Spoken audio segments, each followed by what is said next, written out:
ಮಳೆಗಾಲ ಶುರುವಾಗಿದೆ. ದ್ವಿಚಕ್ರ ವಾಹನ ಸವಾರರು ಮಳೆ ಬಂದಾಗ ನಮ್ಮ ಮೆಟ್ರೋ ನಿಲ್ದಾಣದ ಹತ್ತಿರ ಅಥವಾ ಮೆಟ್ರೋ ಬ್ರಿಡ್ಜ್ ಕೆಳಗೆ ಏನಾದರೂ ನಿಂತ್ಕೊಂಡ್ರೆ BMRCL ಅದಕ್ಕೂ ಹಣ ಕೇಳೋ ದಿನಗಳು ಭಾರಿ ದೂರ ಇಲ್ಲ ಬಿಡಿ.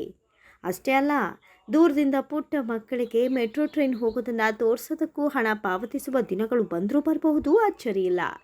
ಯಾಕಂದರೆ ನಮ್ಮ ಮೆಟ್ರೋ ಹೆಸರಿಗೆ ಮಾತ್ರ ನಮ್ಮ ಮೆಟ್ರೋ ಅಷ್ಟೇ. ಇನ್ಮುಂದೆ ಅದು ನಮ್ಮದು ಅಲ್ಲ, ನಿಮ್ಮದು ಅಲ್ಲ. ಈ ಮಾತು ಯಾಕೆ ಬಂತು ಅಂದರೆ, ಮೆಟ್ರೋ ಈಗ ಎಲ್ಲದಕ್ಕೂ ಹಣ ಕೇಳೋದಕ್ಕೆ ಆರಂಭಿಸಿದೆ. ಅಂದಹಾಗೆ ನಮ್ಮ ಮೆಟ್ರೋದಲ್ಲಿ ಇನ್ಮೇಲೆ ಟಾಯ್ಲೆಟ್ ಬಳಸಬೇಕಾದ್ರೆ ಹುಷಾರಾಗಿರಿ, ಅಲ್ಲಿಯೂ ನಿಮ್ಮ ಜೇಬಿಗೆ ಕತ್ತರಿ ಬೀಳಲಿದೆ. ಬೆಂಗಳೂರಿನ ನಮ್ಮ ಮೆಟ್ರೋ ನಿಲ್ದಾಣಗಳಲ್ಲಿ ಶೌಚಾಲಯ ಬಳಸೋದಕ್ಕೂ ಹಣ ಕೊಡಬೇಕು. ಇನ್ಮೇಲೆ ಅದು ಫ್ರೀ ಅಲ್ಲ. ಶೌಚಾಲಯಕ್ಕೂ ಶುಲ್ಕ ವಿಧಿಸುವ BMRCL ನಿರ್ಧಾರಕ್ಕೆ ಏನು ಹೇಳಬೇಕು ತೋಚ್ತಾ ಇಲ್ಲ. ನಮ್ಮ ಮೆಟ್ರೋ ಈ ಮಟ್ಟಕ್ಕೆ ಇಳಿಯುತ್ತೆ ಅಂತ ಯಾರು ಕೂಡ ಊಹಿಸಿರಲಿಲ್ಲ. ಈಗಾಗಲೇ ಮೆಟ್ರೋ ಪ್ರಯಾಣ ದರ ಹೆಚ್ಚು ಮಾಡಿ ಸಾಕಷ್ಟು ಟೀಕೆಗೆ ಗುರಿಯಾಗಿದ್ದ BMRCL ವಿರುದ್ಧ ಇದೀಗ ಪ್ರಯಾಣಿಕರು ತೀವ್ರ ಆಕ್ರೋಶ ವ್ಯಕ್ತಪಡಿಸಿದ್ದಾರೆ. ಈ ಹಿಂದೆ ಉಚಿತವಾಗಿದ್ದ ಶೌಚಾಲಯಗಳಿಗೆ ದರ ನಿಗದಿಪಡಿಸಿರೋದು ಟಿಕೆಟ್ ದರ ಏರಿಕೆಯ ಬಿಸಿಯಿಂದ ತತ್ತರಿಸಿದ್ದ ಪ್ರಯಾಣಿಕರಿಗೆ ಮತ್ತಷ್ಟು ಹೊರೆಯಾಗಿದೆ. ಇನ್ಮೇಲೆ ಜನ 4 ಕಾಸು ಉಳಿಸೋಕೆ ಮೆಟ್ರೋ ಇಳ್ಕೊಂಡು ಆಫೀಸ್ಗೆ ಓಡ್ ಹೋಗಿ ಟಾಯ್ಲೆಟ್ ಬಳಸಬೇಕು ಅಷ್ಟೇ. BMRCL ಖಾಸಗಿ ಸಂಸ್ಥೆಯ ಜೊತೆ ಒಪ್ಪಂದ ಮಾಡಿಕೊಂಡಿದ್ದು, ಇನ್ನು ಮುಂದೆ ಆ ಸಂಸ್ಥೆಯೇ ಮೆಟ್ರೋ ನಿಲ್ದಾಣಗಳ ಶೌಚಾಲಯಗಳನ್ನು ನಿರ್ವಹಣೆ ಮಾಡಲಿದೆ. ಮೆಟ್ರೋ ನಿಲ್ದಾಣಗಳ ಸಾರ್ವಜನಿಕ ಪ್ರದೇಶಗಳಲ್ಲಿರುವ ಶೌಚಾಲಯಗಳ ನಿರ್ವಹಣೆ ಹೊಣೆಯನ್ನು ಸುಲಭ್ ಇಂಟರ್ನ್ಯಾಷನಲ್ಗೆ ವಹಿಸಲಾಗಿದೆ.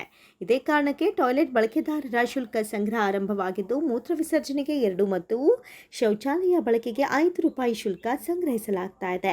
ಈಗಾಗಲೇ national college, Lalbagh, south end circle, Jayanagar, ರಾಷ್ಟ್ರೀಯ ವಿದ್ಯಾಲಯ ರಸ್ತೆ, ಬನಶಂಕರಿ, ಜಯಪ್ರಕಾಶ್ ನಗರ, ಯಲಚೇನಹಳ್ಳಿ, ಸರ್ ಎಂ ವಿಶ್ವೇಶ್ವರಯ್ಯ ನಿಲ್ದಾಣ, central college, doctor BR Ambedkar ನಿಲ್ದಾಣ, ವಿಧಾನಸೌಧ, ಕಬ್ಬನ್ ಪಾರ್ಕ್ ಮತ್ತು ಕ್ರಾಂತಿವೀರ ರೈಲ್ವೆ ನಿಲ್ದಾಣಗಳ ಶೌಚಾಲಯಗಳಲ್ಲಿ ಶುಲ್ಕ ಸಂಗ್ರಹಣೆ ಮಾಡಲಾಗ್ತಾ ಇದೆ.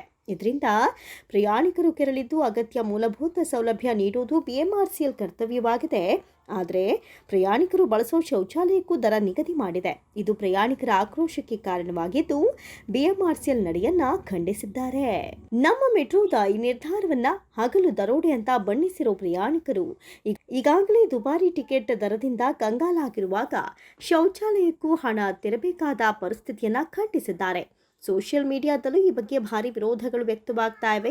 ಪಂಚ ಗ್ಯಾರಂಟಿ ಯೋಜನೆಗಳನ್ನು ಜಾರಿಗೆ ತಂದಿರುವ ರಾಜ್ಯ ಸರ್ಕಾರ ಮೇಲಿಂದ ಮೇಲೆ ಎಲ್ಲ ಅಗತ್ಯ ವಸ್ತುಗಳ ಮೇಲೆ ದರ ಹೆಚ್ಚಳ ಮಾಡುತ್ತಲೇ ಬಂದಿದೆ. ಇದೀಗ ನಮ್ಮ ಮೆಟ್ರೋ ದರ ಏರಿಕೆ ಮಾಡಿದ್ದು ಸಾಲದು ಎಂಬಂತೆ ಶೌಚಾಲಯಗಳ ಬಳಕೆ ಮೇಲೆ ಹಣವನ್ನು ವಿಧಿಸಿದೆ. ಈ ಮೂಲಕ ಜನರಿಗೆ ಹಣ ವಸೂಲಿಗೆ ಮುಂದಾಗಿರುವುದು ದುರ್ದೈವದ ಸಂಗತಿ. ಇಂತಹ ಆಡಳಿತಕ್ಕೆ ಜನರೇ ತಕ್ಕ ಬುದ್ಧಿ ಕಲಿಸಲಿದ್ದಾರೆ ಅಂತ JDS ವಾಗ್ದಾಳಿಯನ್ನ ನಡೆಸಿದೆ. ಮತ್ತೊಂದು ಕಡೆ ಶೌಚಾಲಯಗಳ ಬಳಕೆ ವಿಚಾರದಲ್ಲಿ BMRCL ಸ್ಪಷ್ಟನೆ ಕೊಡುವ ಕೆಲಸ ಮಾಡಿದೆ. ಪ್ರಯಾಣಿಕರು ಮೆಟ್ರೋ ಕಾರ್ಡ್ ಅಥವಾ ಟೋಕನ್ ಸ್ವೈಪ್ ಮಾಡಿ ಒಳ ಪ್ರವೇಶಿಸಿದ ನಂತರ ಬಳಕೆಗೆ ಲಭ್ಯವಿರುವ ಶೌಚಾಲಯಗಳಲ್ಲಿ ಶುಲ್ಕ ಪಡಿತಾ ಇಲ್ಲ. ಅವುಗಳು ಉಚಿತವಾಗಿಯೇ ಇರಲಿವೆ. ಮೆಟ್ರೋ ನಿಲ್ದಾಣಗಳಲ್ಲಿ ಸಾರ್ವಜನಿಕ ಪ್ರವೇಶಾವಕಾಶ ಇರುವ ಶೌಚಾಲಯಗಳಿಗೆ ಮಾತ್ರ ಶುಲ್ಕವನ್ನು ಸಂಗ್ರಹಿಸಲಾಗುತ್ತೆ. ನಿರ್ವಹಣೆಯ ಉದ್ದೇಶದಿಂದ ಈ ಕ್ರಮ ಕೈಗೊಳ್ಳಲಾಗಿದೆ ಅಂತ BMRCL ಮೂಲಗಳು ತಿಳಿಸಿವೆ. ಒಟ್ಟಾರೆ ಇದು BMRCL ದುರಾಸೆಗೆ ಹಿಡಿದ ಕೈಗನ್ನಡಿ ಅಂತಲೇ ಹೇಳಬಹುದು. ಇನ್ನು ಈ ಶುಲ್ಕ ವಿಧಾನದ ಕುರಿತು BMRCL ಯಾವುದೇ ಅಧಿಕೃತ ಹೇಳಿಕೆಯನ್ನ ಬಿಡುಗಡೆ ಮಾಡಿಲ್ಲ. ಆದರೆ ಶೌಚಾಲಯದ ದರ ನಿಗದಿಯ ಬಗ್ಗೆ ಮಾಹಿತಿಯನ್ನ ನಿಲ್ದಾಣಗಳಲ್ಲಿ ಬೋರ್ಡ್ಗಳ ಮೂಲಕ ತಿಳಿಸಲಾಗಿದೆ ಅಂತ ವರದಿಯಾಗಿದೆ.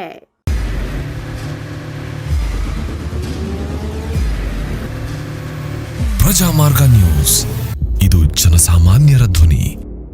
ನಮಸ್ಕಾರ. ನೀವು ನೋಡ್ತಾ ಇದ್ದೀರಾ ಪ್ರಜಾಮಾರ್ಗ ನ್ಯೂಸ್. ರಾಷ್ಟ್ರದ, ರಾಜ್ಯದ, ರಾಜಕೀಯದ ಬಗ್ಗೆ ಹೆಚ್ಚಿನ ಸಿನಿಮಾ ಅಪ್ಡೇಟ್ಗಳಿಗಾಗಿ ಫಸ್ಟ್ ಲೈಕ್ ಮಾಡಿ, ಸಬ್ಸ್ಕ್ರೈಬ್ ಆಗಿ, ಹಾಗೆ ಫಾಲೋ ಕೂಡ ಮಾಡಬೇಕು.